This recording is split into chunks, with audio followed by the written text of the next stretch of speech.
Esse vídeo contém spoilers. あなたたちは900年前に始まる空白の100年に世界に何が起きたのかを知ってるの？ああ、知っている。 Os poneglyphs são um dos pontos mais importantes da história de One Piece, mas muita gente não percebe o quão importante eles realmente são. Esses objetos misteriosos com formato de cubo e cor escura possuem diversos ideogramas antigos inscritos na sua lateral. Os poneglyphs eles são encontrados em várias ilhas espalhadas pelo mundo de One Piece. Eles podem estar sendo guardados por alguém ou por uma nação, outros podem estar esquecidos no meio de uma floresta ou uma caverna. Segundo o Barão Tamaga, existem um total de 30 poneglyphs espalhados pelo mundo. Por causa desse seu número limitado, é considerado um artefato altamente raro e quase impossível de ser encontrado. Os poneglyphs surgiram em algum ponto do século perdido, com o objetivo de eternizar uma história ou informação para gerações que estão por vir. Até então, acredita-se que eles são indestrutíveis ou imunes a qualquer tipo de fenômeno, desde Akuma no Mi ou até fenômenos naturais. Ainda não se sabe ao certo como são criados os poneglyphs, mas no arco de Zou foi apresentado que os criadores deles são o clã Kozuki, do país de Wano. Esse clã tem a habilidade de produzir e também ler os poneglyphs. Essa habilidade foi passada de geração em geração desde o século perdido até a geração de Oden, que por sua vez era um integrante do bando do Roger durante sua viagem até Raftel. Mas ele foi morto pelo Yonkou Kaido e junto do Shogun de Wano, após ter se recusado a falar sobre a verdadeira história do mundo. Sua morte impossibilitou que a passagem do conhecimento de criação do poneglyph fosse adiante para seu filho, Momonosuke. 先代大名光月おでん様は海賊王ゴールディ・ロジャーと共に最後の島ラフテルにたどり着き世界の秘密を知ったお方でござる。 Os poneglyphs eles contam histórias do século perdido e são considerados uma ameaça extremamente elevada pelo governo mundial. Ele tenta cobrir todos os acontecimentos do século perdido, ele abomina totalmente sua existência e faz com que todos os estudos dos poneglyphs fossem considerados crimes sérios e uma direta afronta ao sistema governamental, além de demonizar tudo e todos que possuem esse conhecimento. Alguns anos antes da história do Luffy acontecer, numa ilha do West Blue, que abrigava principalmente arqueólogos, chamada de Ohara, promovia um estudo que busca a verdadeira história do mundo de One Piece, a história apagada durante o século perdido. Para descobrir ela era crucial a pesquisa dos poneglyphs. Como eu disse antes, essas pesquisas eram proibidas completamente de serem feitas, então eles faziam em segredo até mesmo dos habitantes locais. Porém, eles foram descobertos pelo governo mundial, que levou o Buster Call à ilha e promovendo a aniquilação total de todos e todos no local. Véio. Você vê como é que é o nível de importância dos poneglyphs. Eles literalmente estavam dispostos a estourar uma ilha inteira, acabar com tudo que existia nela por causa de uma pedra que eles estavam estudando. Mas esse Buster Call não funcionou igual eles previam. Uma única pessoa conseguiu fugir dessa ilha e foi a Nico Robin, que depois ela entraria no bando do Chapéu de Palha. E ela é considerada atualmente a única pessoa capaz de ler e interpretar os poneglyphs no mundo de One Piece. O Roger, de alguma forma, foi capaz não só de interpretá-los, mas também de reproduzir sua escrita através da habilidade de escutar a voz das coisas. Mas é dito pelo Ray Leaf no arco de Shabond que o Roger não tinha o conhecimento de ler os poneglyphs que nem os estudiosos de Ohara. Até então sabemos que Roger e Luffy têm essa habilidade de escutar as vozes das coisas, mas no arco de Whole Cake foi dito que a tribo dos Três Olhos possui a possibilidade maior do que um ser humano normal de desenvolver ela também.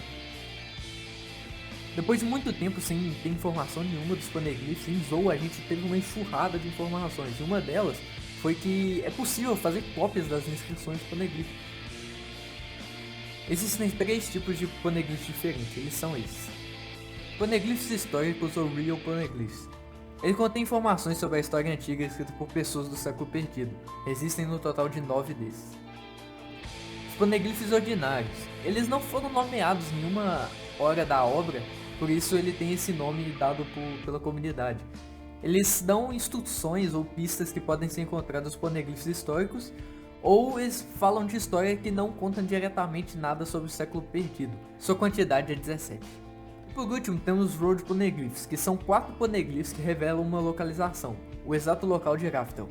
Porém, é necessário ter a informação de todos os 4. Ou seja, se você tem só um, você não consegue a localização dela, você precisa de todos os 4 para achar o local correto. Um adendo aqui, há uma discussão que fala sobre as classificações de poneglyphs que informam sobre armas antigas. Muitos falam que eles são poneglyphs históricos, outros falam que eles são poneglyphs ordinários. Mas não se sabe ao certo o que eles realmente são, tá? Porque eles não falam exatamente da história que aconteceu no século perdido, mas eles falam das armas ancestrais, ou seja, eles têm uma importância extremamente alta.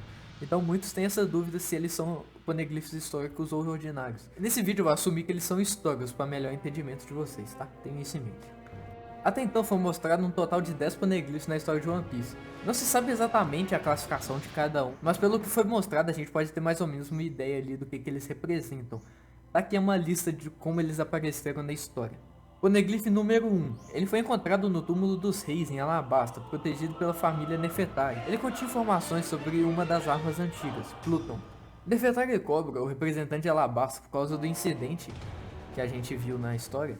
Ele vai perguntar sobre os poneglyphs para o governo mundial durante a próxima Reverie, que é o evento que une todos os líderes de países aliados do governo mundial.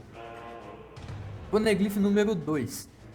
Ele foi encontrado nas ruínas do Upper Yard, na Ilha do Céu. Ele continha informações sobre a Cidade de Ouro, a Cidade Dourada, e outras coisas desconhecidas, mas esse poneglyph em particular, ele não foi referido pela Robin por ser um poneglyph. Ele estava numa parede lá e ela não se referiu a ele como um poneglyph, então muitos dizem que ele não era. Eu acredito que ele seja, mas tem essa discussão aí de ele ser ou não ser um poneglyph real. Poneglyph número 3. Ele é encontrado no sino das catacumbas da Cidade de Ouro, Cidade Dourada, em Shandora, na Ilha do Céu, que antes pertencia a Jai. O poneglyph ele era protegido pelo Shandian, e ele tinha informações sobre uma das armas antigas, a Poseidon. Poneglyph número 4. Ele é encontrado no porão da árvore de conhecimentos em Ohara. Ele continha informações do século perdido e também tinha o nome do grande reino da época. Após a destruição da ilha, ele muito provavelmente está em posse do governo mundial. Poneglyph número 5. Esse foi mostrado no flashback da Robin. Ele se encontrava num lugar completo de árvores, porém não se foi informado nada sobre ele, seu objetivo ou sua localização é indefinida. Poneglyph número 6. Encontrado na Floresta do Mar, na Ilha dos Tritões, inicialmente a Robin achava que ele possuía informações vitais para o entendimento do século perdido. Só que suas inscrições mostravam que ele era diferente dos poneglyphs que ela já tinha encontrado antes, contendo uma carta de desculpas de um homem chamado Joy Boy. Essa carta pedia desculpas ao povo da Ilha dos Tritões por ter quebrado sua parte da promessa, que envolvia o propósito de Noah em levar o navio à superfície. Poneglyph número 7. Está escondido na árvore da baleia em Zou. Ele contém uma das 4 partes que revelam a localização de Raftel. Poneglyph número 8. Ele foi apresentado pela primeira vez na história de capa do Jinbe. Ele foi encontrado por locais depois que o Adatsumi jogou ruínas submersas na ilha mais próxima que tinha. O Jinbe entregou ele para Big Mom e ele agora se encontra em Totoland, mas não se sabe o seu conteúdo ainda. Poneglyph número 9. Assim como o anterior, ele também se encontra em posse da Big Mom, só que não se sabe sua antiga localização ou seu conteúdo. Atualmente ele se localiza em Totoland também. Poneglyph número 10.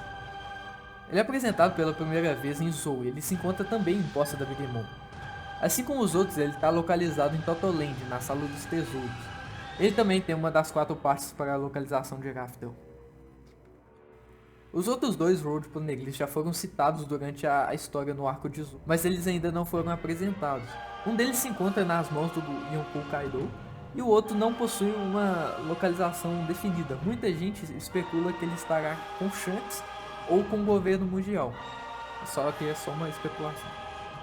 E antes que você comece a falar aí que eu esqueci de um poneglyph, o primeiro poneglyph que apareceu na história não é nenhum desses que eu falei. Ele apareceu no arco de Alabasta, quando o Luffy, o Zoro e o Chopper, eles estavam andando no deserto, aí eles caem em uma ruína antiga debaixo dele. Só que esse poneglyph ele é totalmente filler. Ele foi criado só pro anime, ele não tem relação nenhuma com a história original do mangá, tá? É isso que a gente sabe dos seus poneglyphs até agora, e muitas vezes, por causa da tripulação do Luffy não se importar muito com essa parte da história, a Robin ela não acaba espalhando essa informação nem com eles. Acaba que essa informação também não chega pra gente, que somos os leitores. Então é por isso que não tem uma forma muito explícita do que esses poneglyphs representam. Afinal, eles representam uma coisa extremamente importante, que é a história do século perdido, que é literalmente um século que foi apagado de toda a história do mundo. Imagina se fosse no mundo real, um século que ninguém soubesse que aconteceu nele. Todo mundo sabe que ele está lá, só que ninguém sabe o que aconteceu nele. Por algum motivo ele foi apagado. Por que o governo mundial é a força total do One Piece? Por que existem pessoas que recebem o nome de D?